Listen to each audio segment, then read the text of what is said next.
Hello everyone. आप लोगों का स्वागत है आपके अपने यूट्यूब चैनल साइंस सेक्टर 2 में। तो आप लोग कैसे हैं? मैं आशा करता हूं कि आप लोग स्वस्थ होंगे और सही तरीके से पढ़ाई कर रहे होंगे। तो आज हम बायोलॉजी के इस माइंड मैप सीरीज के अंदर चैप्टर 5 को पढ़ने वाले हैं, जिसका नाम है नियंत्रण और समन्वय, यानी कंट्रोल एंड कोऑर्डिनेशन। इसके बारे में पढ़ेंगे, अर्थात हमारे शरीर बैलेंस कैसे रहता है, एक दूसरे से कनेक्ट कैसे रहता है, इसके बारे में पढ़ेंगे।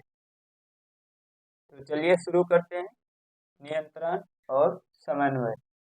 अब देखिए, सबसे पहला टॉपिक है पौधों में नियंत्रण और समन्वय कैसे होता है, यानी पौधों में नियंत्रण और समन्वय कैसे होता है, इसके बारे में पढ़ना है। तो देखिए, पौधों में नियंत्रण और समन्वय के लिए गति होता है, जिसे अनुवर्तनी गति कहा जाता है। अनुवर्तनी गति, यह गति पौधों में मतलब कि क्या कहते हैं, सूर्य प्रकाश की उपस्थिति में होता है। जैसे सूर्य प्रकाश की उपस्थिति में अगर सूर्य प्रकाश की ओर गति होगा तो इसे प्रकाशानुवर्तन गति कहा जाता है। अगर जल के ओर गति होगा, जैसे जल का जो गति होता है जल की तरफ, वो जड़ का होता है, तो उसे जलानुवर्तन कहा जाता है। इसी तरह अगर कोई क्या बोलते हैं, जल के द्वारा हुआ तो जलानुवर्तन, और प्रकाश के द्वारा हुआ तो प्रकाश अनुवर्तन। इसी टाइप से गति होता है, इसे अनुवर्तनी गति कहा जाता है। पौधों में ये नियंत्रण और समन्वय का कार्य करता है। आप देखे होंगे कोई भी पौधा को आप कैसे भी अगर नीचे भी गिरा दीजिएगा तो वो सूर्य के प्रकाश की उपस्थिति में सीधा हो जाता है और जड़ वाला भाग नीचे की तरफ विकास करने लगता है। इस प्रकार की गति को अनुवर्तनीय गति कहा जाता है। तो चलिए आगे बढ़ते हैं। अब आगे हैं पादप हार्मोन, यानी पौधों में उसके विकास से लेकर उसमें फल आने तक, फल से पकने तक, ये पूरा प्रोसेस कुछ पादप हार्मोन के द्वारा कंट्रोल किया जाता है। पादप हार्मोन 5 टाइप का होता है, 5 टाइप का वर्णन है। इसी के बारे में अब डिटेल में दिया हुआ है। पहला है ऑक्जिन। ऑक्जिन जो है इसे तने की वृद्धि के लिए ये उत्तरदायी, यानी इसे वृद्धि हार्मोन कहा जाता है। ये तने की वृद्धि में सहायक होते हैं। तना का जो वृद्धि होता है, कोई भी पौधा है वह कैसे वृद्धि करेगा, तना उसका कैसे विकास करेगा, इसके बारे में ऑक्जिन में दिया गया है। यानी ऑक्जिन तने की वृद्धि का सहायक करता है वृद्धि में। अब अगला है जिब्रेलिन्स। जिब्रेलिन्स जिब्रेलिन्स जो है कोशिका विभाजन करता है, यानी पादप कोशिका में कोशिका विभाजन किया और वृद्धि किया है। कोशिका विभाजन के थ्रू पौधों में वृद्धि करता है। ठीक, दूसरा समझिए जिब्रेलिन्स। अगला है साइटोकाइनिन। साइटोकाइनिन यह क्या करता है, पर्णहरित को नष्ट होने से रोकता है। यानी पर्णहरित पत्तियों में होता है, तो अगर पर्णहरित नहीं होगा तो प्रकाश संश्लेषण की क्रिया नहीं हो सकती, इसलिए यह पर्णहरित को नष्ट होने से बचाता है। कौन? साइटोकाइनिन। साइटोकाइनिन पर्णहरित को नष्ट होने से बचाता है। अब अगला है एब्सिसिक एसिड। एसिड एसिड से ही पता चलता है, यह मतलब जलाने वाला होगा, अर्थात यह वृद्धि रोधक है। मतलब वृद्धि ये उतना नहीं होने देता है, अर्थात यह वृद्धि में अवरोध पैदा करता है, एब्सिसिक एसिड। अब आगे है लास्ट एथिलीन। एथिलीन को फल पकाने वाला गैस कहा जाता है। एथिलीन अंततः जब इसमें कोई भी वृक्ष में फल आ जाता है तो उसे पकाना होता है। अंततः जो कृत्रिम प्राकृतिक रूप से पकता है उसे एथिलीन ही पकाता है, एथिलीन हार्मोन। इसे फल पकाने वाला गैस कहा जाता है, हार्मोन कहा जाता है। ठीक, अब देखिए आगे है अगला टॉपिक, जंतुओं में नियंत्रण और समन्वय। आखिर जंतुओं में, हम लोग में कैसे नियंत्रण और समन्वय होता है, हम लोग आखिर कैसे एक सुचारू रूप से सही तरीके से काम करते हैं, इसके बारे में जानते हैं। देखिए जंतुओं में नियंत्रण और समन्वय के लिए दो तरीके का तंत्र है। एक है तंत्रिकीय तंत्र, जिसमें आता है मस्तिष्क, मेरुरज्जु, तंत्रिका कोशिका जो होता है, और दूसरा है रासायनिक नियंत्रण। तंत्रिकीय नियंत्रण और रासायनिक नियंत्रण। तंत्रिकीय नियंत्रण जो ब्रेन द्वारा कंट्रोल होता है, और कुछ रासायनिक नियंत्रण जो कुछ ग्रंथि द्वारा स्रावित किए जाते हैं। तो पहले जानते हैं तंत्रिकीय नियंत्रण के बारे में। इसमें पढ़ते हैं तंत्रिका कोशिका के बारे में। तंत्रिका कोशिका के बारे में बता दें, यह पूरे शरीर में एक ऐसा फैला हुआ कोशिका है, अगर पैर में कोई भी मतलब गति होता है तो उसका तुरंत संदेश ब्रेन को देता है, यानी पूरे शरीर में एक दूसरे से कनेक्ट है तंत्रिका कोशिका। ये तुरंत ब्रेन को संकेत देता है कि पैर में कुछ हलचल हो रहा है, या कुछ मतलब कि क्या बोलते हैं, कुछ उसमें घटना होने वाला है, तो उसे कंट्रोल करेगा। तो ये तंत्रिका कोशिका में होता है। अब देखिए इसमें आता है तंत्रिकीय नियंत्रण में मस्तिष्क और मेरुरज्जु। मस्तिष्क के बारे में पढ़ेंगे, तो पहले मेरुरज्जु के बारे में बात करते हैं। मेरुरज्जु जिसे इंग्लिश में स्पाइनल कॉर्ड कहा जाता है, स्पाइनल कॉर्ड। मेरुरज्जु देखिए ये तुरंत मतलब कि एक्शन लेता है, अर्थात जैसे कि आप मान के चलिए पानी गर्म है, उसमें आपका हाथ चला गया, आप मान के चलिए अगर इसको मस्तिष्क कंट्रोल करेगा तो घटना हो सकता है, ज़्यादा उसमें नुकसान हो सकता है। तो मस्तिष्क क्या करेगा, पहले सूचना देगा ब्रेन को, फिर वो एक्शन लेगा, तो इसमें ज़्यादा नुकसान हो सकता है। तो यहाँ कौन काम करता है, मेरुरज्जु, वो एकाएक काम करता है। अब देखिए किसी तरह का भय लग गया, डर हुआ, पलक झपकना हुआ, ये सब कौन कंट्रोल करता है, मेरुरज्जु यानी स्पाइनल कॉर्ड। ये सब जितनी भी तुरंत क्षणिक घटना होता है वो मेरुरज्जु के द्वारा कंट्रोल होता है। अब देखिए ब्रेन के बारे में पढ़ते हैं। ब्रेन यानी मानव का मस्तिष्क। मस्तिष्क का तीन भाग है, अग्र मस्तिष्क, पश्चिम मस्तिष्क और मध्य मस्तिष्क। अग्र मस्तिष्क, मध्य मस्तिष्क और पश्चिम मस्तिष्क। देखिए अग्र मस्तिष्क में क्या आता है, सेरिब्रम, जिसे बुद्धि और चतुराई का केंद्र कहा जाता है, यानी अग्र मस्तिष्क का सबसे बड़ा है मस्तिष्क का भाग। इसे क्या कहा जाता है, बुद्धि और चतुराई का केंद्र। इसमें देखिए कोई भी सोचना, हंसी या मुस्कुराहट या कोई भी तरह का भाव जो आता है, इसी के अंतर्गत कंट्रोल होता है, सेरिब्रम के अंतर्गत। इसे बुद्धि और चतुराई का केंद्र कहा जाता है। ये सबसे बड़ा भाग है ब्रेन का, अग्र मस्तिष्क। अब आगे है मध्य मस्तिष्क। मध्य मस्तिष्क में आता है सेरिब्रल, सेरिब्रल, सेरिब्रल जो मेरुरज्जु से कनेक्ट रहता है, सेरिब्रल। मध्य मस्तिष्क में आता है सेरिब्रल जो मेरुरज्जु से कनेक्ट रहता है। अब आगे है पश्चिम मस्तिष्क यानी पीछे वाला मस्तिष्क। पश्चिम मस्तिष्क में आता है सेरिबेलम। सेरिबेलम क्या करता है, यह दूसरा सबसे बड़ा भाग है, सेरिब्रम के बाद दूसरा सबसे बड़ा भाग है मस्तिष्क का।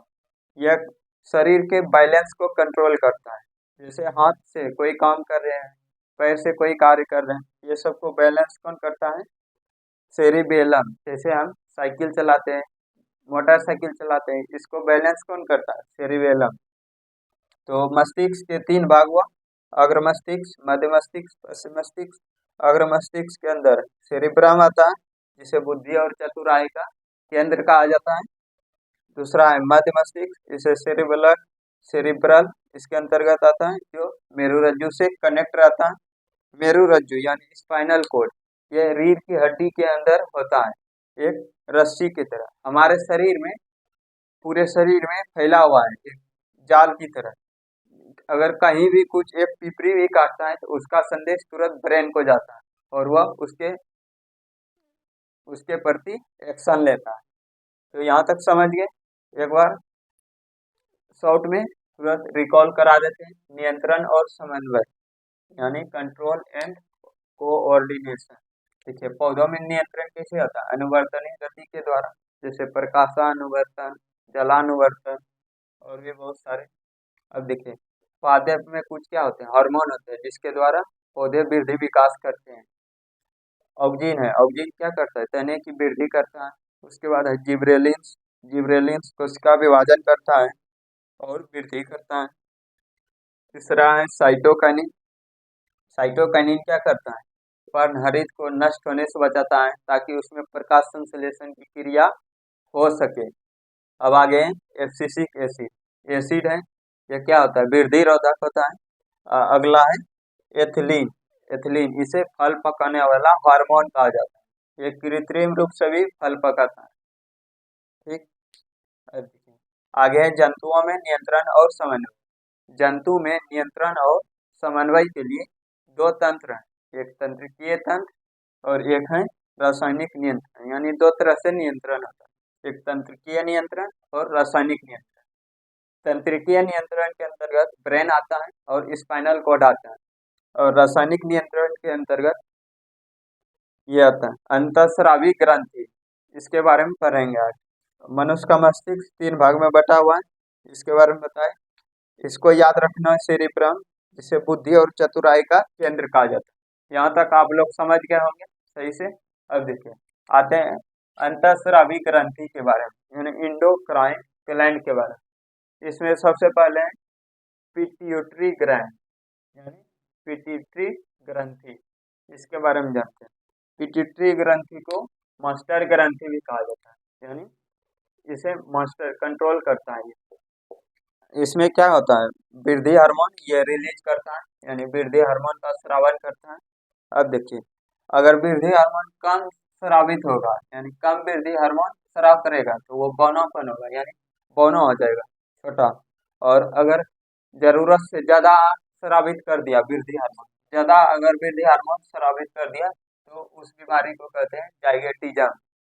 कम भी करेगा तो बीमारी हो जाएगा, और ज्यादा भी वृद्धि हार्मोन स्राव होगा तो बीमारी पैदा कर देगा। तो इसलिए जरूरी है कि एक नियंत्रण में नियमित स्राव करें। वृद्धि हार्मोन यानी कम स्राव करेगा तो बौनापन हो जाएगा, और ज्यादा वृद्धि हार्मोन स्राव होगा तो जाइगेटिज्म हो जाएगा। अब देखिए अगला है थायराइड ग्रंथि। यानी थायराइड ग्रंथि आयोडीन की उपस्थिति में थायरोक्सिन हार्मोन को स्राव करता है। थायराइड ग्रंथि थायरोक्सिन हार्मोन को स्राव करता है। अब देखिए अगर आयोडीन की कमी हो जाती है शरीर में, तो एक रोग होता है जिसे घेंघा रोग कहा जाता है। आयोडीन की कमी से होने वाला रोग घेंघा रोग। ठीक, यहाँ तक समझ में आ गया। अब अगला है तीसरा थायराइड ग्रंथि। पाराथायरॉइड ग्रंथि जो है ये कैल्शियम की मात्रा को नियंत्रण करता है, यानी पूरे शरीर में जो है कैल्शियम है उसे बनाए रखने के लिए यह कैल्शियम की मात्रा को नियंत्रित रखता है, पाराथायरॉइड। ठीक, अब अगला है एड्रिनल ग्रंथि। एड्रिनल ग्रंथि जो है पूरे शरीर के लगभग सभी कार्यों को नियंत्रण रखते हैं। एड्रिनल ग्रंथि इसके द्वारा शरीर के लगभग सभी कार्यों का नियंत्रण होता है, एड्रिनल ग्रंथि के द्वारा। अब लास्ट यानी पांचवा अग्न्याशय। अग्न्याशय जो कि इंसुलिन हार्मोन का स्राव करता है।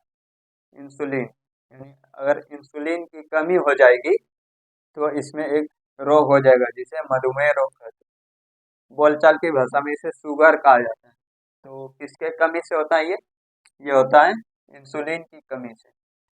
इंसुलिन का स्राव अगर कम होगा तो मधुमेह रोग हो जाएगा, इसे शुगर कहा जाता है, डायबिटीज। ठीक, यहाँ तक समझ गए। अगला है जनन ग्रंथि। जनन ग्रंथि में अंडाशय और वृषण आता है। सॉरी, अंडाशय से बहुत सारा हार्मोन स्राव होता है जो कि बालिकाओं में यौवन अवस्था को नियंत्रित करते हैं, और पुरुषों में वृषण के द्वारा भी एंड्रोजन और टेस्टोस्टेरोन हार्मोन का स्राव होता है जो कि पुरुषों में स्पर्म बनाने के लिए नियंत्रित करता है, और बालिकाओं में अंडाशय के द्वारा ओवम बनाया जाता है।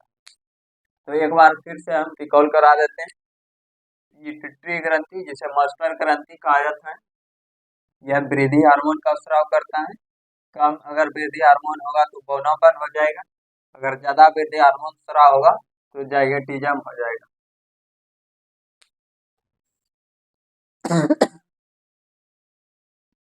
अब आगे देखिए, आगे है थायराइड ग्रंथि जो थायरोक्सिन हार्मोन का स्राव करता है। अगर आयोडीन की आयोडीन की कमी हो जाएगी शरीर में, तो यह एक घेंघा रोग का निर्माण कर लेगा, यानी आयोडीन की कमी से घेंघा रोग हो जाएगा। अब आगे है पाराथायरॉइड, जो कि कैल्शियम की मात्रा को नियंत्रण करता है। आगे एड्रिनल ग्रंथि, जो कि इसके द्वारा पूरे शरीर के लगभग सभी कार्यों को नियंत्रण होता है। अग्न्याशय, अग्न्याशय से इंसुलिन हार्मोन का स्राव होता है, जो कि मधुमेह रोग को नियंत्रित करता है। अब आगे लास्ट जनन ग्रंथि, जो कि अंडाशय और वृषण है। अंडाशय के द्वारा हार्मोन स्राव किया जाता है, जो कि बालिकाओं में यौवनावस्था का नियंत्रण करता है। और नर में वृषण से एंड्रोजन और टेस्टोस्टेरोन हार्मोन का स्राव होता है, जो कि पुरुषों में यौवनावस्था का नियंत्रण होता है। तो इस तरीके से हम इस छोटे से वीडियो में इस चैप्टर 5 के नियंत्रण और समन्वय चैप्टर का पूरा कंसेप्ट देने का प्रयास किए। इसमें लगभग सभी टॉपिक को इंक्लूड किए हैं। अब इससे रिलेटेड कुछ क्वेश्चन कर लेते हैं, तो आप लोग को ये सही तरीके से समझ में आ गया हो, आप लोग इसे याद कर लें। तो अब कुछ क्वेश्चन कर लेते हैं। चलिए अब कुछ क्वेश्चन कर लेते हैं इससे रिलेटेड चैप्टर 5 से। पहला क्वेश्चन क्या है? जंतुओं में रासायनिक समन्वय कैसे होता है? आखिर जंतुओं में रासायनिक समन्वय के लिए क्या करें? इसमें होता है अंतःस्रावी ग्रंथि, जिसके द्वारा इसका रासायनिक समन्वय होता है। अंतःस्रावी ग्रंथि में क्या क्या आता था? पहला आता है पिट्यूटरी ग्रंथि, जिसे मास्टर ग्रंथि भी कहा जाता था। अब देखिए इसमें क्या होता था, ये वृद्धि हार्मोन का स्राव करता था। अगर वृद्धि हार्मोन का स्राव कम हो जाता था तो इसमें क्या होता था, इसमें वृद्धि हार्मोन का अगर स्राव कम हुआ तो बौनापन हो जाएगा। अगर वृद्धि हार्मोन का स्राव ज्यादा होगा तो जाइगोटिज्म नामक बीमारी हो जाएगा। अब अगला था थायराइड ग्रंथि। थायराइड ग्रंथि से थायरोक्सिन हार्मोन का स्राव होता था। अगर आयोडीन की कमी हो जाएगी तो इसमें क्या होगा, झिंगा नामक रोग होगा। अब इसी तरह अग्नाशय, अग्नाशय से इंसुलिन नामक हार्मोन का स्राव होता है। अगर इंसुलिन की मात्रा कम हो गया तो इससे एक मधुमेह रोग हो जाएगा। इसी टाइप से इसमें लिखना है, जंतुओं में रासायनिक समन्वय के लिए अंतःस्रावी ग्रंथि होती है, जो कि बहुत टाइप का होता है। इसमें होगा पिट्यूटरी ग्रंथि, उसके बाद थायराइड ग्रंथि, और है पाराथायरॉइड ग्रंथि, एड्रिनल ग्रंथि, अग्नाशय और जनन ग्रंथि, ये सब। अब देखिए दूसरा क्वेश्चन क्या है, मधुमेह से आप क्या समझते हैं? मधुमेह रोग अब पढ़े होंगे, बताए। जो मधुमेह, जो अग्नाशय इंसुलिन का स्राव करता था, इंसुलिन नामक हार्मोन का, अगर उसकी मात्रा कम हो गया तो उससे कौन सा बीमारी होगा? मधुमेह यानी शुगर। तो मधुमेह से हम क्या समझे, यानी कि अग्न्याशय के द्वारा इंसुलिन नामक हार्मोन का स्राव किया जाता है। अगर इंसुलिन की मात्रा कम हो जाने के कारण एक बीमारी का पैदा होता है, बीमारी पैदा होता है, जो कि मधुमेह कहा जाता है। जिसे इस टाइप से लिख देना। अब अगला है तंत्रिका कोशिका अर्थात न्यूरॉन का नामांकित चित्र बनाइए। तंत्रिका कोशिका के बारे में बताएं, जो पूरे शरीर में है, एक दूसरे से कनेक्टेड होता है और वह कोई भी संकेत को ब्रेन को पहुंचाता है। तंत्रिका कोशिका, इसका डायग्राम बता देते हैं, एक सेकेंड। आप ये देख सकते हैं डायग्राम, ये तंत्रिका कोशिका का है। आप इसको प्रैक्टिस कर लीजिएगा, ये इम्पोर्टेंट है। अब आगे देखिए, जैसा कि हम लोग लास्ट में एक ऐसा क्वेश्चन करते हैं जो कि आप लोग को अपने से बताना होता है। आप इसका आंसर कमेंट सेक्शन में बताइएगा। क्वेश्चन क्या है, निम्न में से कौन अनैच्छिक क्रिया नहीं? आप लोग इसे ध्यान से पढ़िएगा। अनैच्छिक क्रिया नहीं है अर्थात ऐच्छिक क्रिया है, अनैच्छिक नहीं है। तो क्या होगा, ठीक होगा। तो ध्यान से पढ़ना है। हृदय स्पंदन यानी हृदय धड़कना। बमन, बमन का मतलब होता है दस्त, उल्टी जिसे कहते हैं। चबाना यानी कोई भी चीज चबाते हैं। और लार का श्रावण, लार जो निकलता है, इसके बारे में आप लोग इसका आंसर कमेंट सेक्शन में दीजिएगा। तो आशा है कि आपको ये चैप्टर भी बहुत अच्छे तरीके से समझ में आया होगा।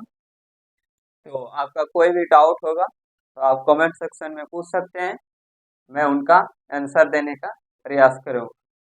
तो मिलते हैं अगले वीडियो में, तब तक के लिए धन्यवाद।